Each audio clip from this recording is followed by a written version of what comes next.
दोस्तों ये हमारा वीकली क्वेश्चन आंसर सेशन है। जो भी सवाल आपने हमसे कमेंट में, डीएम में मैसेज करके पूछे थे अपनी सब्जी से रिलेटेड कि आपके सब्जियों में, फूलों में क्या दिक्कत आ रही है, उसके आज हम जवाब देंगे। तो पहला क्वेश्चन वैभव का है, where to buy seeds of fruits and vegetables. फल सब्जियों के बीज कहाँ से खरीदने। दोस्तों फलों के आपको पौधे खरीदने, बीज नहीं खरीदने।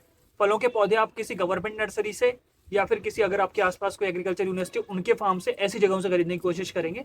अगर ये दोनों नहीं है तो अपने एरिया की कोई बड़ी नर्सरी, आपके एरिया में कोई बड़ी फेमस नर्सरी होंगी, उनसे खरीदेंगे। अगर आप किसी लोकल नर्सरी से छोटी दुकान से खरीद लोगे तो उसकी कोई गारंटी नहीं होती। मान लीजिए आपने चौसा वैरायटी का आम बोल के खरीदा और 4-5 साल के बाद वो जब फ्रूटिंग में आया तो चौसा नहीं निकला, तो आप उसको कुछ नहीं बोल सकते, वो कहेगा आपने हमसे खरीदा नहीं था। ये सब्जी के सीड आप कहाँ से लोगे। सब्जी के सीड लेने के लिए आपको अपने शहर की एक बड़ी फर्म से लेने हैं, जहां से वहां के किसान अधिकतर खरीदते हैं। दो तरह के सब्जी के सीड्स होते हैं, ओपन पॉलिनेटेड या फिर हाइब्रिड्स। हाइब्रिड्स थोड़े से महंगे आते हैं और पैकेजिंग में थोड़े ज़्यादा आते हैं। ये भी देखना छोटी पैकेजिंग हो और जितनी आपको यूसेज है उतने ही सीड्स हो। जैसे हम तो ये रूफटॉप गार्डन में लगाते हैं, किचन गार्डन में लगाते हैं, हमें थोड़े से सीड्स चाहिए होते हैं, कई बार हम ओपी ही ले लेते हैं। दूसरा सवाल है मिनी राजन का, मिर्च के पौधे में फ्लावरिंग होती है पर मिर्च नहीं बनती, फ्लावर्स ड्रॉप हो जाते हैं। तो दोस्तों मिर्च की ये बहुत बड़ी प्रॉब्लम है, फ्लावर ड्रॉप। तो इसकी 3-4 चीजें इसमें ध्यान रखना आप। एक तो फ्लावर ड्रॉप मिर्च में बहुत ही नेचुरल प्रोसेस है, फ्लावर ड्रॉप होगा ही होगा, उसमें जरूरत से बहुत ज्यादा फ्लावर्स मिर्च में आते हैं और बहुत सारे ड्रॉप हो जाते हैं। इस बार क्या हुआ था, बहुत ज्यादा गर्मी पड़ी थी और तेज गर्मी के कारण पौधा स्ट्रेस को झेल नहीं पाता और अपने फ्लावर्स ड्रॉप कर देता है। तो इसके लिए आपको क्या करना है, पौधे में पानी देना है प्रॉपरली। आपके पौधे में प्रॉपर पानी होना चाहिए, बहुत ज्यादा भी मत देना, जड़ों में अगर पानी भर जाएगा तो पौधा विल्टिंग हो जाएगी, सूख जाएगा। प्रॉपर आपको पानी देना है। जब आप पानी दोगे तो आपको थोड़ी शावरिंग भी करनी है, मतलब पौधे के ऊपर से भी आपको थोड़ा पानी डाल देना है, जिससे कि पौधे थोड़ी ठंडक बनी रहे। इसके अलावा आप क्या कर सकते हो, आप सागरिका लिक्विड आता है, इफ्को का सागरिका आता है, सीवीड एक्सट्रैक्ट, आप और किसी कंपनी का भी सीवीड एक्सट्रैक्ट ले सकते हो, उसको आपको पानी में घोल के जड़ों में देना है, 3 ml पर लीटर वाटर के हिसाब से सभी पौधों में दे देना। इससे आपके प्लांट की किसी भी तरह की इन्वायरमेंटल स्ट्रेस को टॉलरेट करने की कैपेसिटी बढ़ जाएगी। और जब कैपेसिटी आपकी बढ़ जाएगी टॉलरेट करने की, तो पौधा फ्लावर ड्रॉप नहीं करेगा या झेल पाएगा इन्वायरमेंटल स्ट्रेस। अनंत का क्वेश्चन है कि अगेती और पछेती क्या होता है। तो दोस्तों जब किसी भी क्रॉप को हम उसके प्रॉपर टाइम से पहले लगाते हैं तो उसे अगेती कहते हैं, जब उसके प्रॉपर टाइम से लेट लगाते हैं तो उसे पछेती कहते हैं। पहले क्यों लगाते हैं, कई बार किसान सोचता है कि मैं मार्केट में थोड़ा पहले अपनी सब्जी ले आऊं, उससे मेरे को ज्यादा रेट मिल जाएंगे। और जब सबकी सब्जी आ जाती है मार्केट में, ढेर हो जाता है, और उस टाइम पे क्रॉप के रेट गिर जाते हैं। तो इसलिए किसान उसको थोड़ा पहले लगा देता है, पहले हार्वेस्ट करता है, तो इसे अगेती कहते हैं।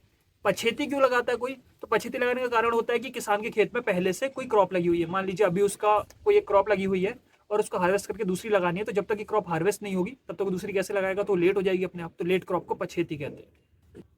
महकती फुलवारी ने पूछा चुकंदर कब लगाते हैं। तो चुकंदर विंटर्स में लगाते हैं, जिस टाइम पे आपका गाजर, मूली, शलजम ये सारी चीजें लगेंगी मार्केट से, आप इसका बीज खरीद के ला सकते हो और आसानी से इन्हीं की तरह इसका सीड लगा दोगे, आपके चुकंदर हो जाएंगे, कोई दिक्कत वाली बात नहीं है। देन मंटी पात्र ने पूछा मैंने 5 अगस्त में कुकुम्बर चिली का सीड जर्मिनेट किया है, सक्सेस होगा या नहीं। तो सक्सेस हो जाएगा, चिली भी आपकी सक्सेस हो जाएगी, कुकुम्बर भी आपका सक्सेस हो जाएगा। चिली का अगर आपने सीडलिंग डाली है तो 1 महीने बाद आप उसको ट्रांसप्लांट कर देना। कुकुम्बर मैं एक्सपेक्ट कर रहा हूँ कि आपने डायरेक्ट सोइंग करी होगी, कुकुम्बर भी आपके निकल जाएंगे, कोई दिक्कत नहीं है। तो अक्टूबर के हाफ तक या उसके बाद तक आप थोड़ा कुकुम्बर ले पाओगे। देन मार्वलेस दुर्गा ने पूछा है कि अभी लौकी लग सकती है क्या। तो हाँ बिल्कुल लग सकती है, अभी आप लौकी लगा सकते हो, सेम प्रोसेस है कुकुम्बर वाली। जब ज़्यादा ठंड होने लगेगी तो उसमें फ्रूटिंग कम हो जाएगी, बाकी लौकी अभी आपको 1-1.5 महीने मिल जाएगी। अगला क्वेश्चन है स्वाति का, वो पूछ रहे खीरा, तोरई और कद्दू के फ्लावर्स झड़ रहे हैं। तो दो चीजें हैं, फ्लावर्स अगर मेल फ्लावर झड़ रहे हैं तो कोई दिक्कत नहीं है, हमारे भी फ्लावर्स झड़ते हैं। आपको दिखाओ हमारी यहाँ बेलें हैं, ये देखिए हमारा भी ये फ्लावर झड़ रहा है, ये मेल फ्लावर है। तो मेल फ्लावर तो आपके झड़ेंगे ही झड़ेंगे, उसकी कोई दिक्कत नहीं है। अगर फीमेल फ्लावर झड़ रहे हैं आपके, तो आप समझ जाना कि पॉलिनेशन की कमी, और आप हैंड पॉलिनेशन कराएंगे। हैंड पॉलिनेशन कैसे कराना है और फीमेल फ्लावर मेल फ्लावर कैसे पहचानना है, ये आप हमारा पिछला वीडियो देखोगे तो उसमें आपको समझ आ जाएगा। देन कालू कुमार ने पूछा है कि गमले में चींटियां बहुत हो रही हैं, उपाय बताओ। तो चींटियों के बहुत सिंपल से उपाय है, नीम ऑयल का स्प्रे आपको करना है। नीम ऑयल लेना 5 ml पर लीटर के हिसाब से, 1500 ppm वाला, और अच्छे से सारे पौधों में सब जगह डाल देना, आपकी चींटियां कम हो जाएंगी। इसके अलावा आप गौमूत्र का भी रसायन बना सकते हो, जैसे हमने आपको पिछले वीडियोस में बना के दिखाया था, जिसमें आप गौमूत्र लोगे, थोड़ी मिर्च लोगे, उसमें थोड़ी हल्दी लोगे, उसके अलावा आप नीम के पत्ते डाल सकते हो, लहसुन डाल सकते हो। हमने भी अपने यहाँ मटके में बना के रखा हुआ है, ये देखिए आप। और इसको आप फिर 1 हफ्ते बाद स्प्रे कर सकते हो सारे प्लांट में, इससे आपके छोटे मोटे जो कीड़े हैं वो सारे चले जाएंगे, चींटियां भी आपकी चली जाएंगी। एक बहुत ही कॉमन क्वेश्चन है, बेलों में फ्लावर्स नहीं आ रहे तो क्या करें, या फिर कई बार लोग ये भी पूछते हैं कि सिर्फ मेल फ्लावर्स आ रहे हैं तो क्या करें। तुरई की बेल में अक्सर फ्लावरिंग लेट होती है।